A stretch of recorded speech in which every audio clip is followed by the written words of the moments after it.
Assalamualaikum warahmatullahi wabarakatuh. Perkenalkan, nama saya Nevanda Givania dengan NIM 11022223127 dari kelas EL 4606. Di sini saya akan mempresentasikan PPT hasil kerja saya sendiri tentang tugas bio ClO3 yang dimana akan membahas teknologi di masa lalu, masa kini, dan masa sekarang.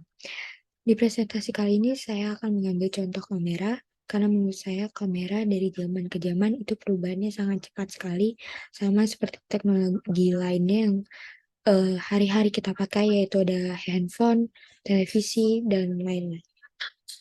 Oke, pengertian teknologi. Teknologi sendiri, menurut Kamus Besar Bahasa Indonesia atau KBBI, kata teknologi mengandung arti metode ilmiah untuk mencapai tujuan praktis, ilmu pengetahuan terapan, atau keseluruhan sarana untuk menyediakan barang-barang yang diperlukan bagi kelangsungan dan kenyamanan hidup manusia.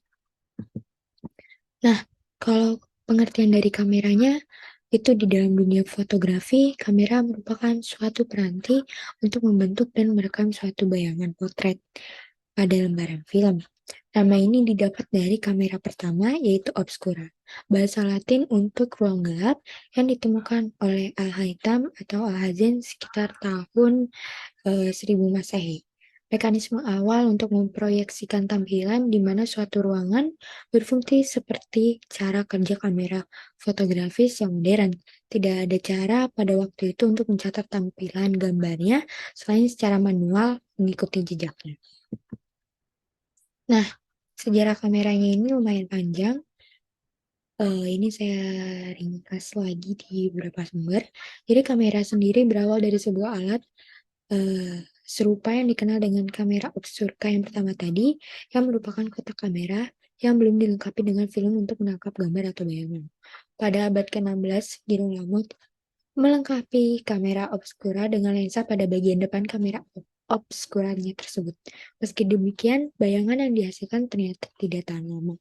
Sehingga penemuan ini belum dianggap sebagai dunia fotografi. Lalu pada tahun 1727, Johann dalam penelitiannya menemukan bahwa garam perak sangat peka terhadap cahaya, namun dia belum menemukan konsep bagaimana langkah untuk meneruskan gagasannya. Pada tahun 1826, Joseph mempublikasikan gambar dari bayangan yang dihasilkan oleh kameranya, yang berupa gambaran kabur atau atap rumah pada sebuah lempengan campuran timah yang dipekakan, yang kemudian dikenal sebagai foto pertama. Kemudian pada tahun 1839, Louis mempublikasikan temuannya berupa gambar yang dihasilkan dari bayangan sebuah jalan di Paris pada sebuah plat tembaga berlapis perak. Daguerre yang mengadakan kolaborasi pada tahun 1829 dengan Nipus menemukan program pengembangan kamera. Meski kamera daguerreotype yang dianggap praktis dalam dunia fotografi, di mana sebagai imbalan atas temuannya, pemerintah Prancis memberikan hadiah uang pensiun seumur hidup kepada Daguerre dan keluarga Niepce. Kamera daguerreotype kemudian berkembang menjadi kamera yang dikembangkan sekarang. Nah, ini dia kamera masa lalunya. Seperti yang kita tahu, itu dimana kamera yang cukup besar, itu namanya ya kamera obscura. Menurut sejarah, kamera pertama kalinya ditemukan pada sekitar tahun 1000 Masehi oleh ilmuwan Muslim legendaris yang bernama Al-Haytham atau Al-Hazen.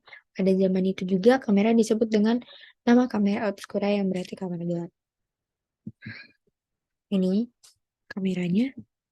Terus kamera masa kini yaitu masa sekarang itu sudah pasti kamera digital yang orang-orang sekarang sering pakai. Itu berbeda dari jenis kamera pendahulunya, yaitu kamera analog, terutama karena kamera digital tidak menggunakan roll film, tapi mampu menangkap dan menyimpan foto atau video pada kartu memori digital atau penyimpanan eksternal dengan sangat baik. Dengan resolusi yang lebih tajam, kamera digital kini banyak dipakai pada ponsel era scan. Ini contohnya. Dan yang terakhir itu kamera masa depan, itu adalah kamera pixel tunggal. Salah satu contoh ekstrimnya ya ini kameranya yang bertumpu pada sebuah prinsip sangat sederhana. Pada umumnya kamera menggunakan banyak piksel atau unsur sensor titik terkecil untuk menangkap sebuah objek yang mungkin diterangi oleh sumber cahaya tunggal. Tapi kita bisa lakukan ini dengan cara sebaliknya.